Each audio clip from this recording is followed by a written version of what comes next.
Stop. अगर तुम भी पढ़ाई में फोकस नहीं कर पा रहे हो तो गलती तुम्हारी नहीं, तुम्हारे एनवायरनमेंट की है। तुम रोज खुद से वादा करते हो कि मैं कल से 10 घंटे पढ़ूंगा, इंस्टाग्राम डिलीट कर दूंगा और अपने फोकस को इंक्रीज करूंगा, लेकिन अगले ही दिन सेम डिस्ट्रैक्शन और सेम प्रोक्रास्टिनेशन। तो तुम्हें क्या लगता है ये प्रॉब्लम्स नहीं है? क्या इससे पहले किसी ने इसे फेस नहीं किया होगा? अगर तुम ये सोचते हो तो तुम टोटली रॉन्ग हो, क्योंकि आज से 5000 साल पहले जब एक वॉरियर युद्ध के मैदान में खड़ा था तो दुश्मन तो बाद में आए, पहले उसके अंदर के डर, दुख और फेलियर ने ही उसे डरा दिया था। तब भगवान श्री कृष्ण ने जो उन्हें लेसन्स दिए वो सिर्फ युद्ध के लिए नहीं थे, तो वो आज के हर एक स्टूडेंट के लिए है जो अपनी लाइफ में एक टॉपर बनना चाहते हैं, एक अचीवर बनना चाहते हैं। और वो लेसन्स दिए गए थे महाभारत में।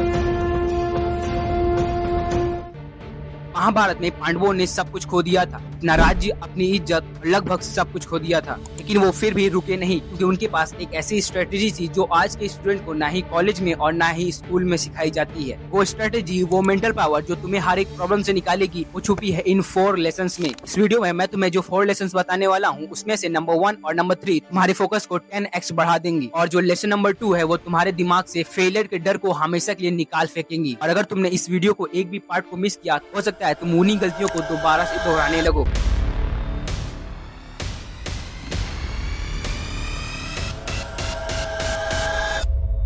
So guys, if you are ready, so let's get started.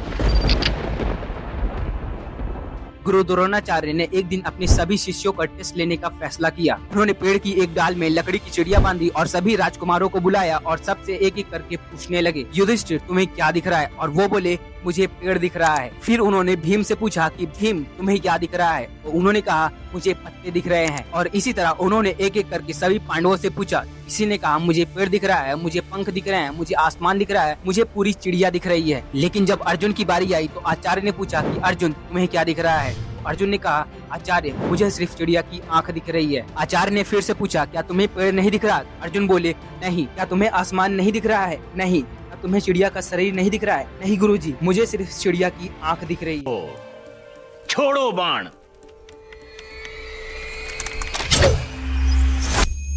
और इसी फोकस ने अर्जुन को महाभारत का सबसे महान धनुर्धर बना दिया। और आज हर स्टूडेंट का एक ही टारगेट है, किसी को आईआईटी जाना है, किसी को नीट क्रैक करना है, किसी को यूपीएससी क्रैक करना है और किसी को एंटरप्रेन्योर बनना है। लेकिन प्रॉब्लम क्या है पता है? तुम्हें टारगेट के साथ इंस्टाग्राम भी दिख रहा है, व्हाट्सएप भी दिख रहा है, रील्स भी दिख रही है और कंपैरिजन भी दिख रहा है। अर्जुन और बाकी पांडवों के पास एक ही टीचर थे, लेकिन फिर भी अर्जुन सबसे आगे क्यों निकले? क्योंकि उन्होंने डिसाइड कर लिया था कि मुझे क्या देखना है और क्या इग्नोर करना है। और आज के टाइम पर फोकस एक सुपर पावर की तरह है। जिसने डिस्ट्रैक्शन को इग्नोर करना सीख लिया उसे सक्सेसफुल होने से कोई नहीं रोक सकता। और सबसे इम्पोर्टेंट बात, फोकस कोई टैलेंट नहीं, वो एक स्किल है जिसे प्रैक्टिस करके अचीव किया जा सकता है। और जिस स्टूडेंट का फोकस एकदम क्लियर होता है उसके लिए डिस्ट्रैक्शन ऑटोमेटिकली दूर हो जाते हैं। Lesson 2, failure.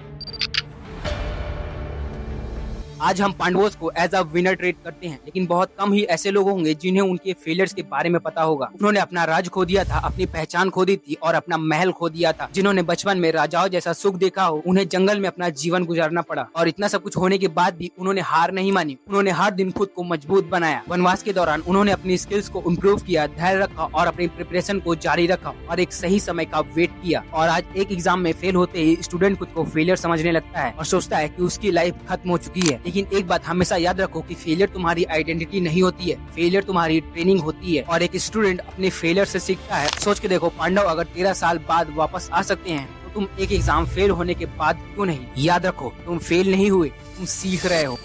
Lesson 3, environment. और अगर बात करें महाभारत के सबसे सैड कैरेक्टर की तो वो थे कर्ण। उनके पास टैलेंट था और वो बहुत बहादुर थे और उनके पास एक एक्स्ट्रा ऑर्डिनरी स्किल भी थी। बहुत लोग ये भी मानते हैं कि अर्जुन से ग्रेटेस्ट वॉरियर कर्ण थे, लेकिन फिर भी वो इतिहास में जीतने वालों में नहीं गिने जाते। लेकिन क्यों? क्योंकि कभी कभी टैलेंट से ज्यादा पावरफुल होता है तुम्हारा एनवायरनमेंट। कर्ण ने अपनी लाइफ में बहुत अपमान सहा जब सबने उसे ठुकरा दिया। मैं हस्तिनापुर युवराज दुर्योधन आदेश देता हूँ कि इसी क्षण इस अन्याय को समाप्त करो।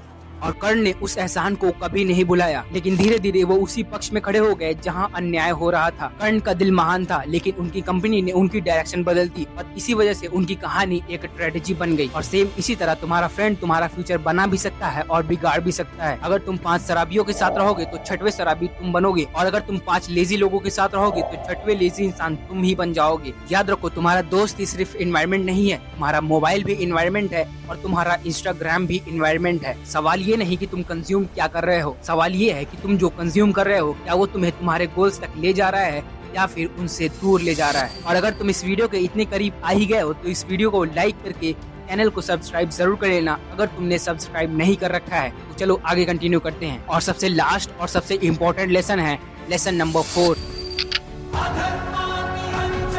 लोग समझते हैं कि उनका सबसे बड़ा युद्ध कौरवों के साथ था, लेकिन असल में उनका सबसे बड़ा युद्ध उनके अंदर चल रहा था। कुरुक्षेत्र में जब अर्जुन ने अपने गुरु, रिलेटिव्स और फ्रेंड्स को अपने सामने देखा तो उनका हाथ कांपने लगा और गांडीव नीचे गिर गया। उन्होंने कहा कि मैं ये नहीं कर सकता, और वो इमोशनल हो गए थे, वो कंफ्यूज हो गए थे, और सबसे बड़ी बात वो डर गए थे। और तभी श्री कृष्ण ने उन्हें समझाया कि जो इंसान अपने इमोशंस को कंट्रोल कर लेता है वो किसी भी सिचुएशन को कंट्रोल कर सकता है। और अर्जुन ने अपने इमोशंस को अपने ऊपर हावी नहीं होने दिया, उन्होंने अपने कर्तव्य को चुना और यहीं से सेल्फ कंट्रोल उनकी पावर बनी। और इसी तरह हर स्टूडेंट का दुश्मन बाहर नहीं उसके ही अंदर है। मन नहीं कर रहा, कल से पढ़ूंगा, थोड़ी देर मोबाइल चला लेता हूँ, आज मूड नहीं है, आज स्किप कर देता हूँ। लेकिन जो स्टूडेंट अपने मूड के अकॉर्डिंग नहीं अपने गोल्स के अकॉर्डिंग जीना सीख लेता है उसकी लाइफ बदल जाती है। सेल्फ कंट्रोल का मतलब ये नहीं कि तुम्हें कभी डिस्ट्रैक्शन नहीं आएगा, बल्कि इसका मतलब होता है कि लाखों डिस्ट्रैक्शन होने के बाद भी तुम सही डिसीजन लो। और जो इंसान खुद को कंट्रोल कर लेता है उसे दुनिया की कोई भी चीज कंट्रोल नहीं कर सकती। तो ये थी महाभारत की 4 ऐसी बातें जो हमें सिखाती हैं कि अर्जुन से सीखो कि फोकस कैसे रखा जाता है, और पांडवों से सीखो कि फेलियर के बाद भी कैसे उठना है, और श्री कृष्ण और अर्जुन से सीखो कि सेल्फ कंट्रोल के बिना टैलेंट अधूरा है। आज का स्टूडेंट इंटेलिजेंट है, उसके पास रिसोर्सेज भी है,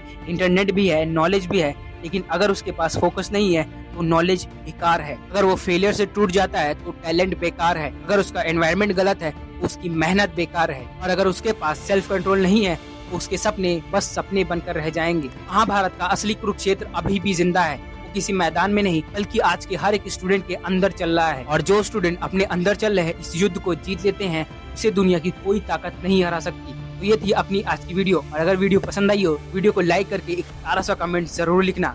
मिलते हैं नेक्स्ट वीडियो में।